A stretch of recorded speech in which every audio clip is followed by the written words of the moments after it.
Welcome back to Royals Weekly. I am your host, Marcus Mead, and joining me as always, the inspiration behind the full body cavity search, my brother Mike. Hey, if you're not hiding, you're not trying, all right?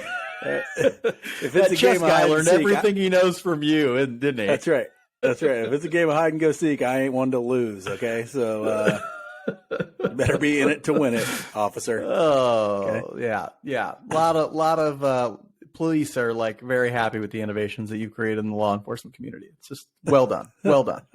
On this week's episode, we'll review the Royals 2022 season as a whole, discuss our preseason predictions that we made many months ago and that now look hilarious.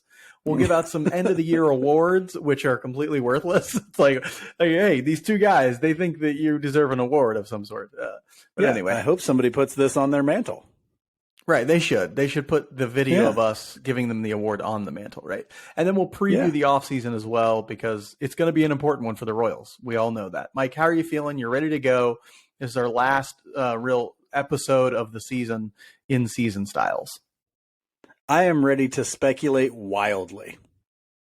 Good. We'll start the week in review. Or the season in review with roster news. I don't have any actual roster news. I'm not really discussing the week that was those 3 games, just because it's the last 3 games of the season. Who really cares? And then we got big news right after the season ended, and that big news was Mike Matheny and Cal Eldred were finally fired. Finally, the thing that we have all been calling for finally happened. Right? It took a year at least, but finally. That era is over. You made it, Royals fans. You made it. Okay? Yeah.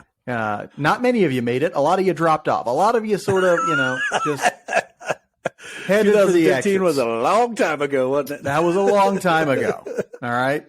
But if you're listening to this podcast, you probably made it. Good job. No way to go. It was inevitable, but what do you think of the timing of how it went down, or how JJ's spoken about it? Happened literally 2 hours after the last game. It was announced that they were fired. Mike, what do you think of how it all went down? First thing, Mark and I may be cheering the firing of these people, but we do understand that there are real world consequences for these people and their families when they lose their jobs. So we're not necessarily happy that people lose their jobs, but we are fans of the team and commenters on the team, and the team needed a Matheny and Eldredectomy. Okay, I will say that that these guys are millionaires. They're going to sleep okay tonight. They're going to sleep on a giant pile of money, and they'll be fine. Okay. Yeah. And so the timing is laughable. Let's start there. Okay. The timing of this move is laughable, but until you got rid of Dayton Moore, you weren't going to get rid of Mike Matheny and Cal Eldred. And that has become more apparent and more apparent as we've gone on here. Dayton Moore is a loyal person, and it's very obvious now that he was not going to get rid of these two. And that's why one of the reasons why he no longer has a job. This should have been done a long time ago. Okay. At the very least, Eldred should have lost his job at the end of last year. And Matheny at the middle of this year, if you're being really conservative, you'd say the middle of this year. They were really, really, really, really conservative and did it at the end of the year. So they could have done better. It could have happened a lot earlier. So the timing to me isn't very good, because it should have been done a lot earlier. Yeah, it's weird. The Royals are great at doing things way too late, and then all of a sudden, right? It's we're going to wait months, and then boom, overnight we did it, or an hour we did it, and so it's Did you see when they announced it too? Yeah. The last game was on Wednesday. They announced it at 9:30 Wednesday night. This was happening. It was amazing. It was great. Everybody was like, yeah, finally, yes. Twitter was going nuts. Everybody was so happy or whatever. And it's but that's classic Royals, right? It is classic. And they were cheering the fact that they did it so quickly. And I'm like, that is classic Royals. Get your fan base to lower the bar so low for you that they've dug a 6-foot hole to bury it in, and then you can clear that bar, right? It's insane to me. I don't get it. I'm glad that they didn't wait a whole off season to do it or anything like that, because we now expect so little from them. But yeah, it's weird to me that they do that. They're very conservative as a group, or they have been under Dayton Moore. That's the thing. It's really not clear what the Royals will be moving forward. Will they be way more transactional? Will they be a lot quicker to make certain decisions? They should be, but I don't know if they will be. It'll be interesting to see moving forward. Do they still take this wait forever and ever and ever to make every decision, or will they finally start making some decisions quickly like they need to be?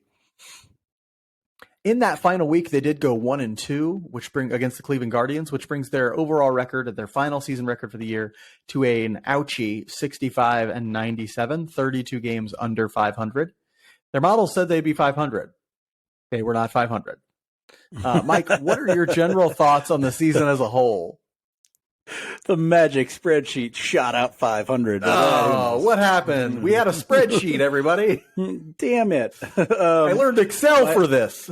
I went to a 1-hour training on Excel for this. Jeez. Excitement around the young players was my feeling on the season as a whole, but you can't be out of it in May. And Royals fans have just gotten way too used to being out of contention in May.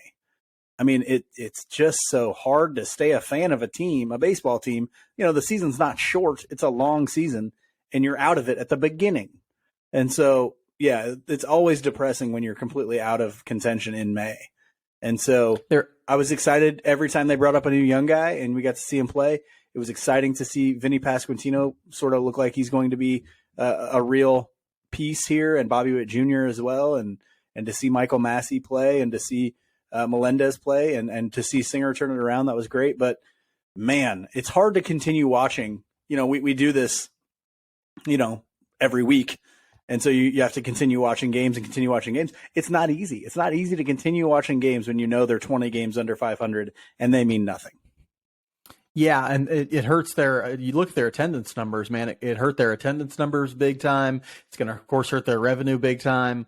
Yeah, being out of it in May is like the worst thing that you can do. And so I'm sure Sherman and them are having a lot of conversations about how do we compete from day one, right? It always seems like for the last few years anyway, the Royals have been like, well, we still got to learn a lot about our team right here at the beginning of the year. It's like, no, you should already know about your team. There's no learning about your team when the games matter. You don't do that. Like, you know, and so we'll see how that ends up turning out next year. Hopefully better than it did this year. But as I look back on the season as a whole, it makes me think that there's like just enough for dreamers to dream on happened this season. Like you mentioned all the young players and things like that. Yeah, there's just enough of that to dream on for the future. But the realists actually see a lot to be worried about on this team, right? They see the fact that, you know, the young hitters did okay this year, but they didn't have any outliers in terms of guys who just like took off. They didn't have any, like, Bobby Witt Jr. looks pretty good for a rookie, but he didn't wasn't a superstar in year one. He didn't look like Julio Rodriguez. He didn't, right? They didn't have any of that type of guy for their young hitters, right? They didn't have anyone like that. Vinny Pasquantino was good, but not great, right? And so it looks like what you need then is for all of them to take a step forward. Brady Singer took a big step forward, but the rest of their rotation was garbage. It's like there's just enough to dream on, but there are still so many holes and so many things that have to go right for them to even come close to sniffing 500 next year or the year after that. A lot has to go right. And it's just one of those things where it's like, I feel like everybody sort of got a splash of cold water this year, being like, oh, this is the stark reality of where this roster is right now. And I don't like that. I wish they would. And, you know, JJ Piccolo threw some cold water on the notion of going out and spending in free agency and stuff like that. He's like, no, we're really not going to do that and stuff like that. And it's like, okay, well, now everybody's sad because that's what this team needs. It needs roster improvements.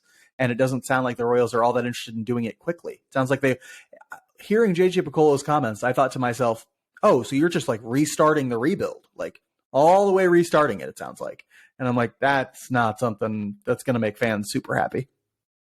That's because the stuff to dream on won't be around long enough. It's gone for a complete it'll be rebuild. Gone. If you want to actually contend next year and the year after, when you have the Bobby Witt Juniors and the Vinny Pasquantinos and those guys, unless you somehow have a plan for extending them, they're going to be gone by the time that rebuild is done. And yes, you can turn stuff around quicker with development and things like that now than you used to be able to, but you're still talking 3 or 4 years. Well, you only get 6, and all of these guys just burned their first one. So what are you talking about here? 3, like Singer's down he's gone. 3 years of service time. Bubich is down a bunch, and Lynch is down 2. So Yeah, that was a little baffling to me. And you never really know when these guys talk what's real and what's just them filling airtime. But yeah, that would be really disconcerting for me if we go this entire offseason and they don't go out to do something to improve their rotation at least. Like it has to be done. If you want to be competitive in any way, that has to be done. And I really thought this at the beginning of last year or this season. Like, I heard a lot of people, and I fell into this trap too, because my record prediction was about 500. And I thought, well, if everything goes right, that's where there will be. But I thought there were a lot of people thinking that this team was going to be really good and going like, well, Raul, Adalberto Mondesi is going to be this. And look at how good our infield's going to be with Bobby Witt Jr. being a superstar. And I'm like, wait. You're counting on Nicky Lopez to do the same thing again. You're counting on Hunter Dozier to be as good as he was in the only good year he's ever had. You're counting on Adalberto Mondesi to stay healthy, Bobby Witt Jr. to step into the league and be a superstar immediately.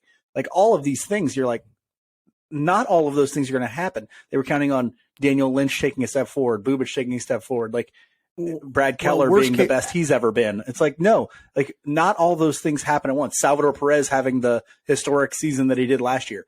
Like we were counting on everything going right, and that's just not how baseball works. Well, what's interesting is everything turned out. So if everything had gone right, we would have hit the 90th percentile of our outcome, right? Mm-hmm. Which was about 500, right? If everything went wrong, they would have gone 65 and 97. Literally all those things that you just mentioned went wrong. Like the only thing you could say went right is Brady Singer. Almost everyone. Brady Singer took a step forward. That is the only one that you would say, hey, that one went right, right? All the others, like Bobby Witt Jr. wasn't a superstar when he came right in the league. Lynch didn't take a step forward. Bubic didn't take a step forward. Salvador Perez was hurt a lot and didn't have the year he had last year. Nicky Lopez was back to the worst offense you can imagine. Like all the things that you imagine, like that you would say like, oh, this needs to go right. This needs to go right. The exact opposite happened, And, we can say, hey, what does it take for predictions to be so wrong? Well, if you're making predictions in a sound way, you're probably splitting down the middle and say half of those things that we need to go right will go right, and half the things we need to go right will go wrong. This year, way more skewed to the things going wrong, right? And so that's how you end up with such a terrible record and such a terrible season that really not very many people saw coming, at least to this degree. Yeah, and I think the outcomes in a lot of those cases were we were really lying to ourselves. Like some of those things were just wholeheartedly unrealistic. If you look at Hunter Dozier's past, and to think that he was going to be an everyday guy was ridiculous. If you look at Adalberto Mondesi's past, to think he was going to be healthy, ridiculous.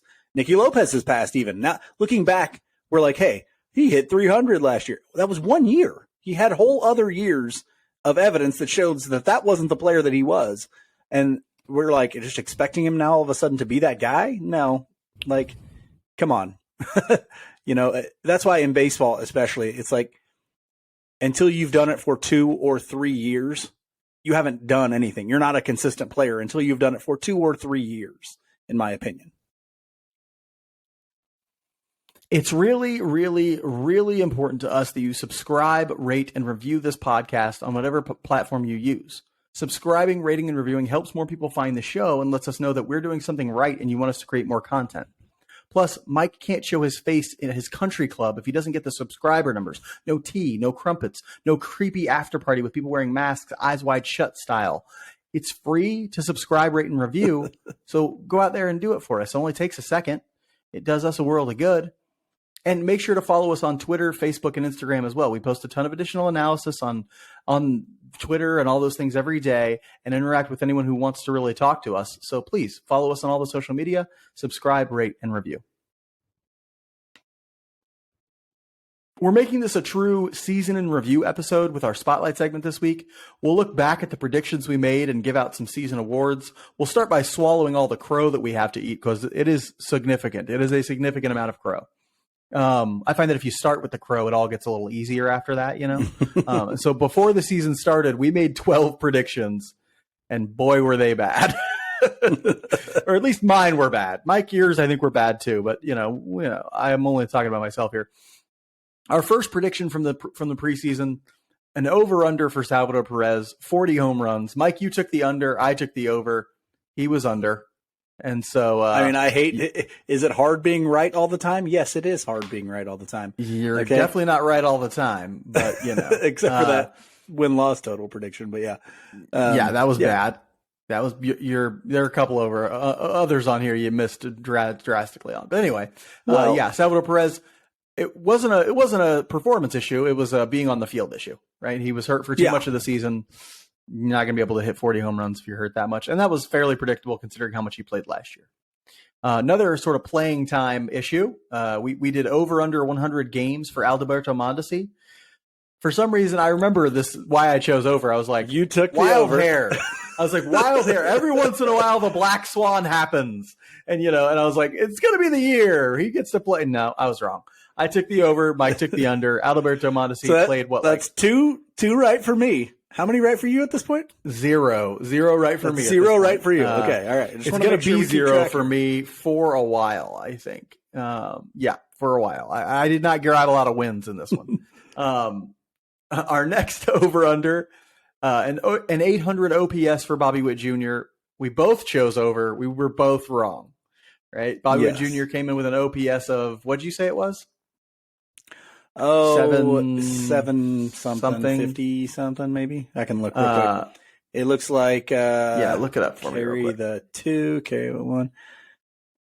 720, 722, somewhere in that 722. neighborhood.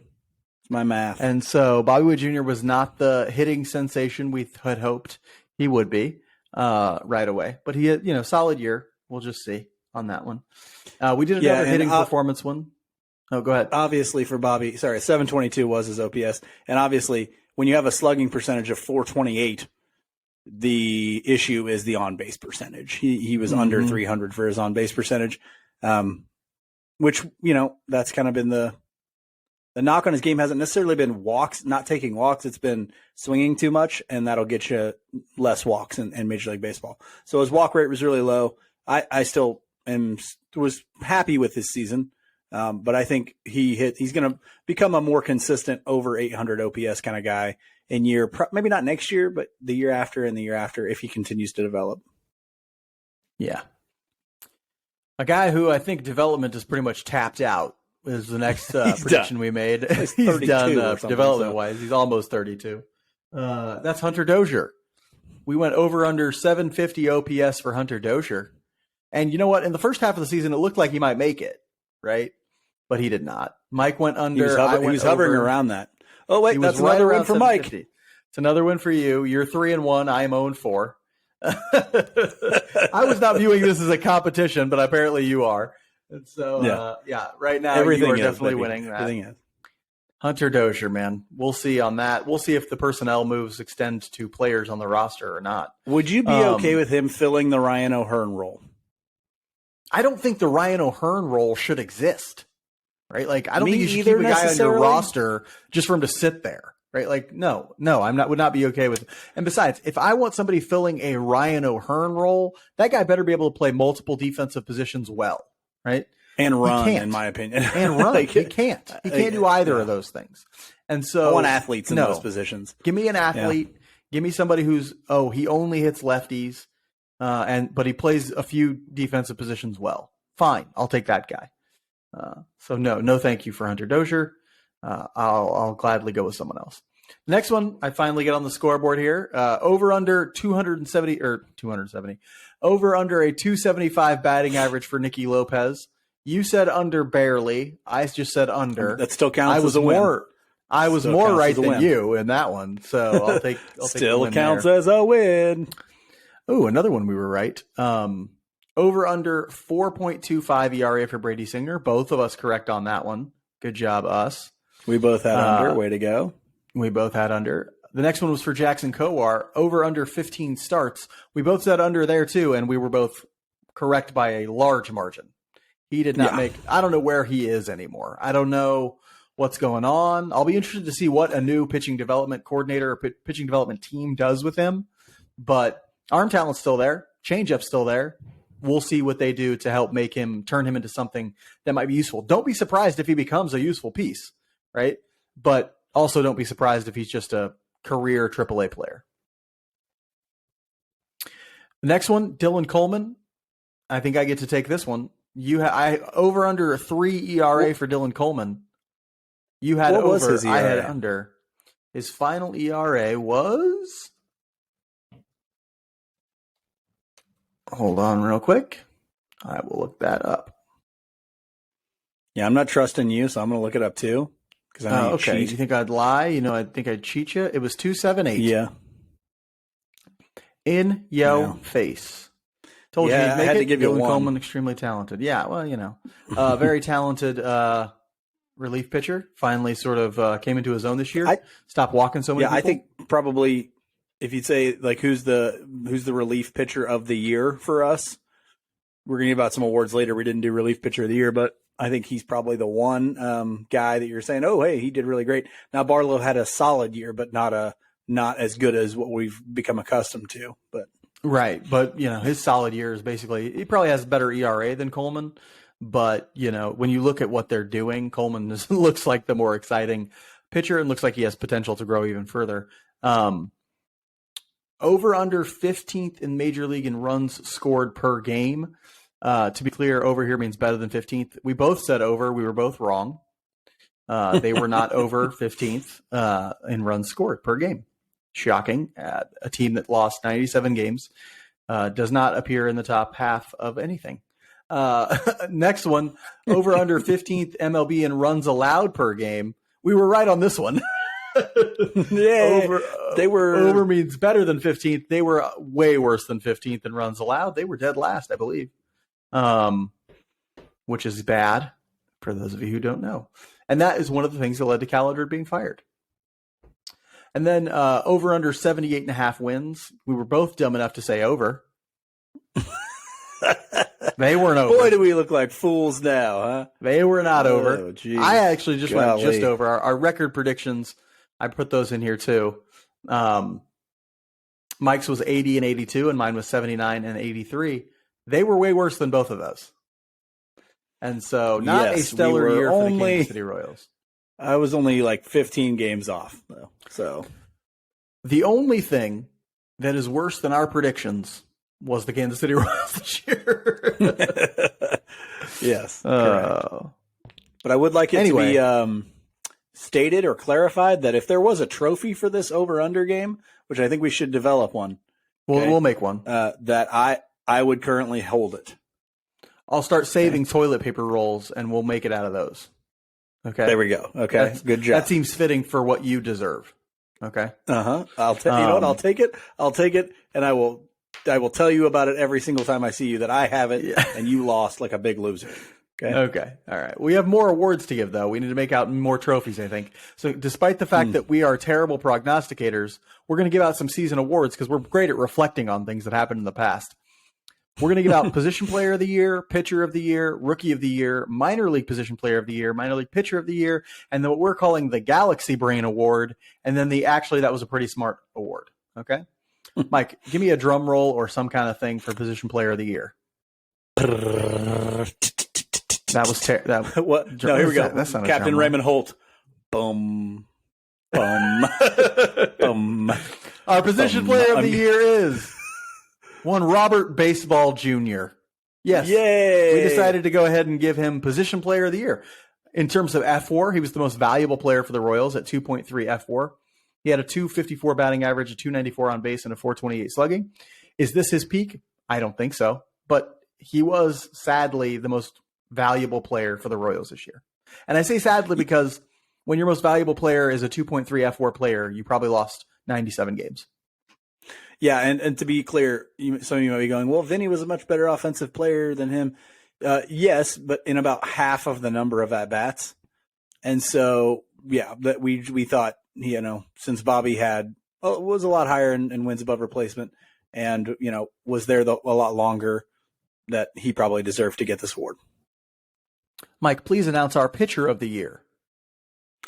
Well, this one was extremely easy. We give our 2022 Royals Pitcher of the Year to Brady Singer with a 3.23 ERA, a 3.58 FIP, fielding independent pitching, and then he was worth 2.9 F4. if you'd asked after that first month if he'd be the pitcher of the year, and you said, yeah, he's going to be the pitcher of the year, we'd have said, holy crap, that we're in trouble. Now, holy crap, we were in trouble, but it wasn't because of Brady Singer. He went down to AAA, comes back up, throwing the changeup more, and looks like a completely different guy. Looks like something you can build a rotation around now. So great season from Brady Singer. Let's hope he continues that into next year. Very, very nice for Brady Singer. Actually, the most valuable player on the team this year, I think. I haven't looked at Barlow. Barlow might actually. That has to be. No. Yeah, it's probably Singer. It's hard for bullpen guys to get that. You're right. But anyway, our next award goes to Rookie of the Year, and for this one, we are giving it to one Vincent Pasquantino for his excellent rookie season. You know, if he wasn't hurt for that couple of weeks, these numbers might look even different. But he hit 295, 383 with a 450 slugging. And, you know, those numbers were only getting better towards the end of the year. And so that gives him an 833 OPS. He was worth 1.5 F4 during the year. A guy who looks like he's got a bright future in the middle of this lineup. Let's hope he sticks around longer than the 6 years he can. But if not, we have 6 years to really enjoy the talents of the Pasquatch. And Mike, let us know who walked more than he struck out, which is fantastic. I still love my left-handed Paul Konerko comp because I think that's the kind of guy that he can be. Yeah, plus real glue guy. Everybody loves him. So love me some Vinny Pasquantino. Excited for him to be hitting third or fourth just all year next year. Every single year. That'll be great. Mike, give us the minor league position player of the year, please. Wow, this guy was unreal and continues to be in the Arizona Fall League. Tyler Gentry is our minor league position player of the year. I believe was he drafted out of Alabama? Am I right there? Yeah. Mm-hmm. Okay. Drafted out of Alabama, corner outfielder out of Alabama. He hit, listen to this, over two different levels, was a high A and double A. Mm-hmm. He hit 326 with a 422 on base percentage and a 542 slugging. He had it well over 950, over a 950 OPS. Unbelievable job by Drew Saylor and the hitting coordinators developing Tyler Gentry. He hit for power. He got on base.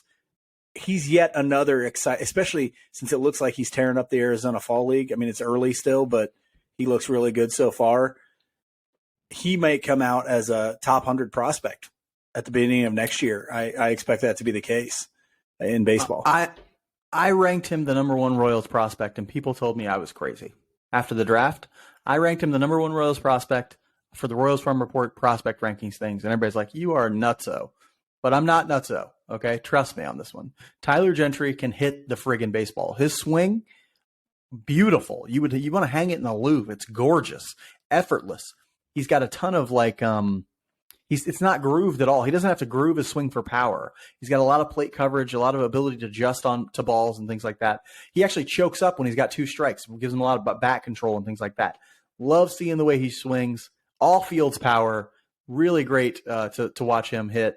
I got a lot of faith in him. It'll be interesting to see if they take him back to Double A or put him straight in Triple A to start next year. If he does well in the fall league, I'm guessing he's going straight to Triple A. But we got to get to a place to see him. I've never seen him play. Yeah, well, I was going to talk to you sometime soon about going down to spring training next year, but that's an off-pod kind of thing. Mike, I'll do our minor league pitcher of the year. Not a lot of great performances to choose from. Honestly, guys, for minor league this was the hardest one to pick because there wasn't anybody. We're scraping the barrel. Some relief pitchers. We could have given it to somebody like Jose Cuas, who did well in the minors this year, and then spent a significant amount of time in the major leagues or something like that. We just decided to go ahead and give it to a starter who'd been in the minors all year. We gave it to Ben Cadurna.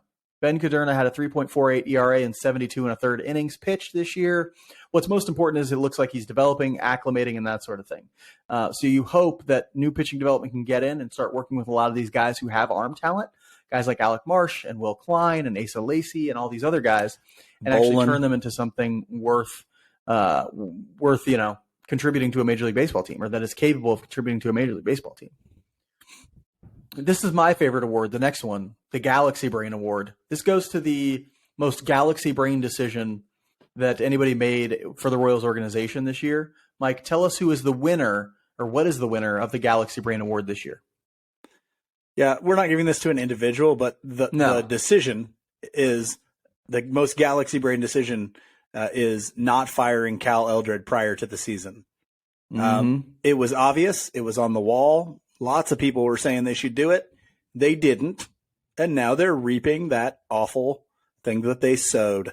That's right. And so, yeah, not firing Cal Eldred. Congratulations. You're the most galaxy brain decision of the year. It cost you a year of Brady Singer service time, a year of Daniel Lynch's, Chris Bubich's. All these guys cost you a year of their service time. May have ruined Jackson Coar's whole career. May have. I don't know. May have ruined some of those guys' careers, honestly. That decision had a big impact. That was very negative. But we do want to be fair. Let's give that was pretty smart award. And we're going to give that to sending Brady Singer down. At the time, everybody was kind of like, yeah, he looks bad. Maybe he needs to go down. But, it's not necessarily a no-brainer that you take a guy who's been a starter for you and been successful at times and is like the future of your rotation. You say, we're sending you back down to AAA. But they did it. They had him work on his changeup. They had him work on his command. And he came back up and completely slayed. So we're going to give that that was pretty smart award because it was pretty smart. Since there is no Royals baseball to preview this week, we've decided to go ahead and preview the offseason. It's an important one for the Royals, especially on the personnel side. So, Mike, let's dive right in. What offseason personnel moves are you most interested in following? Are you following closely? Well, you're going to talk about some coaching and some organization personnel. I want to know, what are they doing with the starting rotation? That's my big thing. Like, if you come out here and you don't get anybody, I mentioned this earlier, you're essentially saying, we're kind of scrapping the control that we have with these young hitters. And that'll be very depressing for me. I hope they go out and they do something while they're building the stuff up in the minors. You can do both. It's allowed. You're allowed to go out and get yourself some pitching to be competitive for these next couple of years while still revamping your pitching development system. Especially if you're only giving 1, 2, 3-year contracts. Yeah, you'll be fine. Like, none of the guys that you want to try to extend, if you want to do that, are coming up in the next 2 or 3 years. So go ahead, sign some guys sign Mike Clevenger, go sign Chris Bassett, go sign, even a guy as old as Corey Kluber. He had a good year this year. He's 37. He's not looking for more than a year, go out and sign some of these guys and you might have a chance, at the very least, it'll make things more interesting for the fans, I'm actually most interested want a downtown in baseball stadium. Go ahead. Exactly. Sorry, and you want a downtown baseball stadium. You better be winning the next few years, not in 6. Yeah, that makes perfect sense. I'm actually most interested in the pitching coordinator role that Jason Simon-Tachi got let go from. I think that's a huge, and I don't know if they're even going to keep that role or if they're going to sort of restructure entirely in the minor leagues or what. But I want to see who are the higher ups in the minor league pitching development after this offseason, because they're going to have a huge say and a huge impact on whether or not this minor league pitching development turns around in some way, because that is like the most desperate thing that they need. They need the ability to develop minor league pitching because right now it is not very good. Yeah, agreed. But I wonder, do they hang on to Paul Gibson? I think they've already said they're kind of came out. Yeah, and he kind of came. I wasn't sure if he was mentioned or not. I know they mentioned Alex Zumwalt staying in his role and those types of things. But and was it Hollins, the first base coach? I know they mentioned him staying in his role and stuff. But if Gibson stays there, I wonder if it's in the same capacity. All that stuff. So all of those sort of things, how they restructure that pitching development, I think is going to also be very important. Yeah, I want to read a story from some beat writer who right now there's no beat writer for the Royals for The Athletic, and they're the only one who really tries to write serious stories in my mind. And so I want to see somebody come out and explain exactly how that pitching development has changed over the course of this offseason, because it needs to change significantly. I'm just curious as to how they're going to go about doing it. Of course, everyone's talking about the manager position. They need a new manager. A lot of names getting floated out there about who might become the new manager for the Royals. Mike went out and did some research, unusual for him. He went out and did some research and found some candidates. So let's talk about them. Mike, tell us who you'd like to see the Royals look at for manager this year. Well, before I jump into these things, I want to give credit to David Lesky and Inside the Crown. If you don't subscribe to his Substack, go do that. He did a much more in-depth thing than what we're going to go through here. It was very good on both the manager position and the pitching coach. So I highly recommend going and reading those things before I jump into this, because some of this stuff I got directly from there. So just want to let you know, give credit where credit is due. He did a great job going through that stuff. For my manager candidates, though, here are the three that I like. Raul Ibanez, which is kind of an out of left field one because he doesn't have any manager experience. He was an analyst for the Dodgers a few years ago, and right now he holds a position with Major League Baseball. But if he's interested in getting back on the field, that could be a guy that the Royals look to. You know, we know at the end of his career he came to the Royals and had some success as in sort of like a mentor kind of role. So I like him. And was a Royal early in his career as well, right? So yeah, got his start with the Royals. So a lot of affiliation with Kansas City. Yeah. And then another guy that I really like if you were going to say out of these three, Mike, who do you really want? This is the guy. I believe his name is pronounced Kai Correa, Giants bench coach. He's from that Gabe Kapler tree. When Kapler got the job as the Giants coach, he brought Correa in as his bench coach. The Giants do more platooning than just about any other team in the league. And he has that understanding of the best way to platoon guys. And I think that can be a very big strength for a manager. And so that's a guy that I'd be very interested in. Kapler is a very analytics guy. The Giants are an analytics organization. Looks like that's where the Royals are trying to go. I think he'd be a great fit there, especially if you want to he's nothing like Mike Matheny. So if you really want to go 180 from Mike Matheny, he's your guy. And then I'm going to mention one other guy, and then I'll throw another name in there just because it's interesting. But Matt Quatrero, he's the bench coach for the Rays. He's a former Guardians hitting coach, so there is that John Sherman connection as well. Also an analytics guy, but he's also, I think, would be another strong candidate coming out of the Rays organization that also does a lot of platooning and that also gets a lot out of their offense when, in fact, they don't have maybe a lot of the superstar power offensively that you'd be used to. So the only other guy I'll throw out there that would be kind of out of left field, but Jace Tingler. He is a local guy. He's from Smithville. He coached for the Padres a few years ago. He was the manager for the Padres, but he's just a name to keep your eye on. You and I knew his little brother in college, so that's why I bring him up as well. All right. Never know.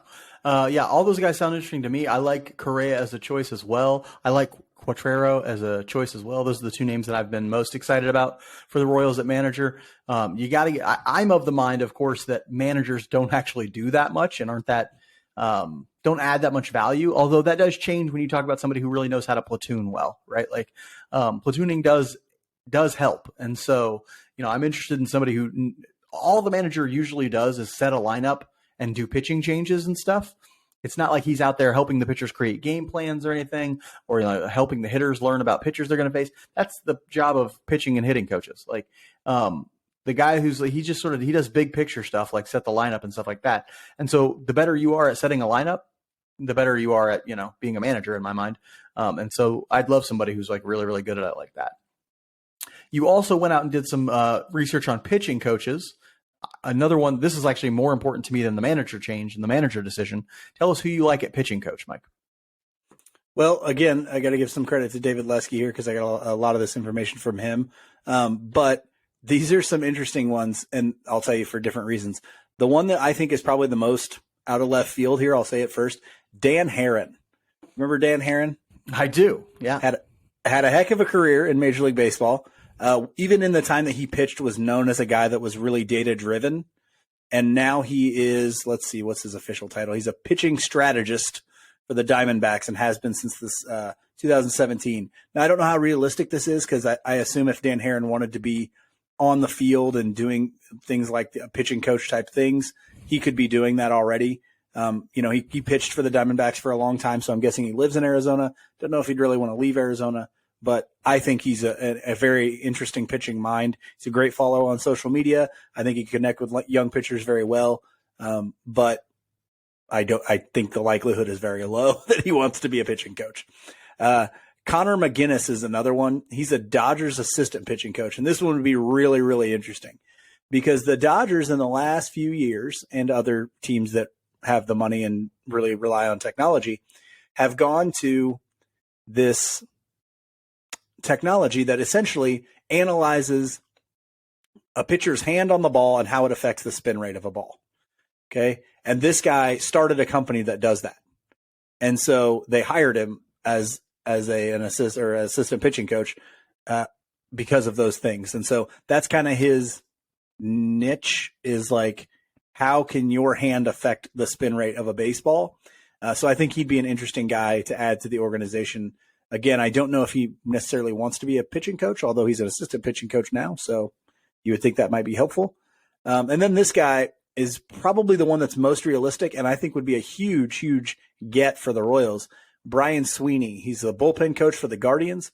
He is known as an analytics guru, but he does have some of that, I don't want to call it old school, some of the biomechanical kind of stuff, mechanics stuff that are important to him.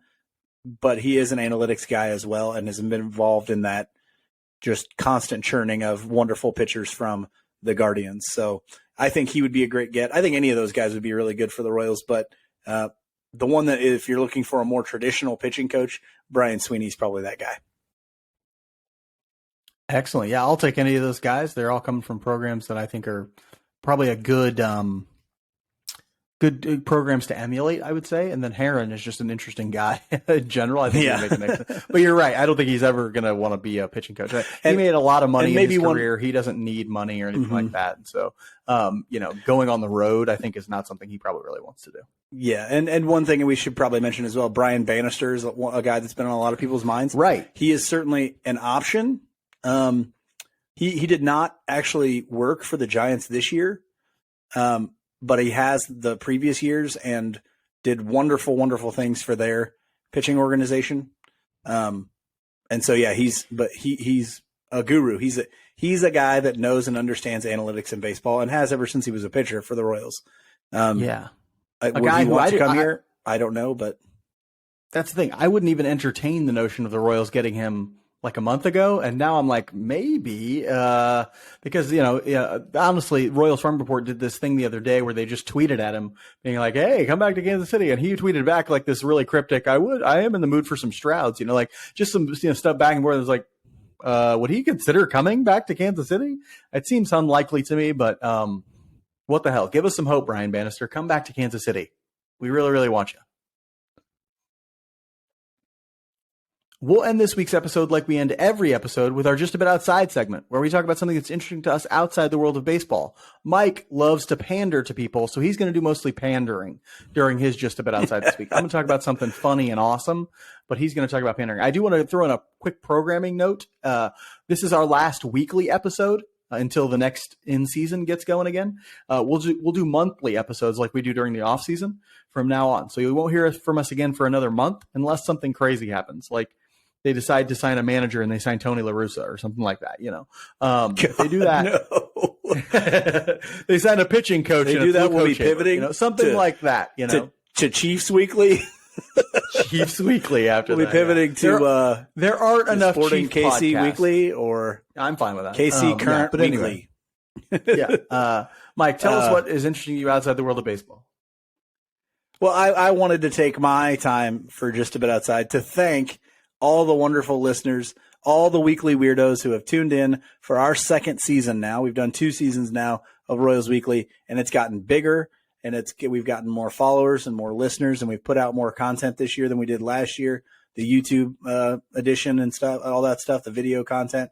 It's been great. You guys have been great interacting with us on social media.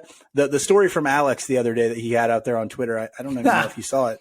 But I did. He basically put out that he was listening to the podcast in an Applebee's, and somebody came up to his window and said, hey, is that Royals Weekly? And I was like, oh, man, I feel like I've made it. Like, somebody who wasn't listening to our podcast randomly heard it and knew what they were talking about. There are people who listen to Royals Weekly who have connected in the general public, and that's more than I ever thought we would ever be. So I have to thank you guys for listening, and thank everybody. Now, is a lot of it just bots and our friends and family? Yeah.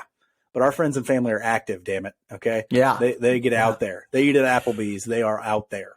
Okay. They're definitely at Applebee's. Thank you, everybody. That's definitely our crowd. And so, yeah, thank you so much, Weekly Weirdos. We really appreciate it. We got a lot of loyal fans online who are just interested in participating and sending us questions for mailbags and just interacting with us. And we love that stuff. We love sort of talking baseball with people in a way that's not just one directional. We don't see it as ourselves as like talking at you. This is just part of a conversation that we like to have with you. So follow us on all the social medias. Let's keep this conversation going. It's going to be a wild and interesting off season, but thank you so much for listening this year. I cannot thank you enough for telling people, friends and family that they should listen.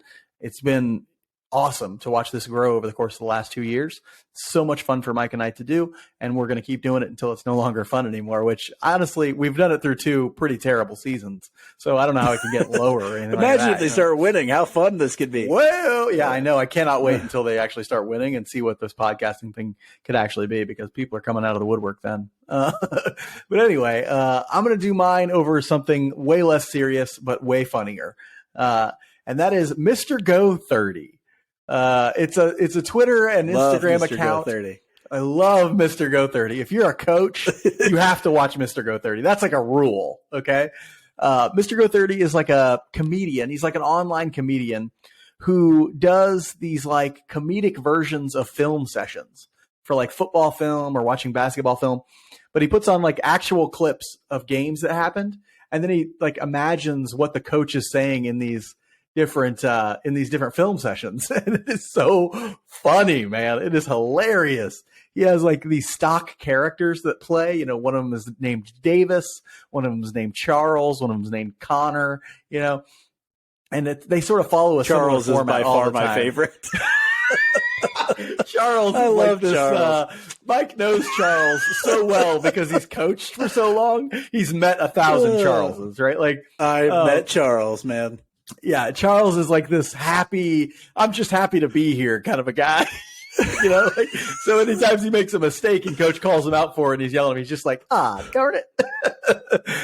Yeah, it's really funny. Davis is like the butt of every joke. He's like the one that coach like gets on the most and makes punching the most mistakes. And he's the punching bag. Yeah. But it's just really, really funny. If you get a chance, go to Twitter or Instagram, look up Mr. Go 30 and just start watching what now must be hours of video of this that this dude has put up, because it is so funny. And yeah, it's got a little bit of not darkness. It's like it's a little edgy at times, you know. But it's still so funny. And so yeah, maybe not for the kids, but definitely for the adults in the room. So yeah, go watch Mr. Go 30. Thank you so much for listening all year, Weekly Weirdos. We really appreciate you. We'll be back if anything exciting happens. If not, we'll be back for about a month with a new episode. Until then, be good to each other. And go Royals.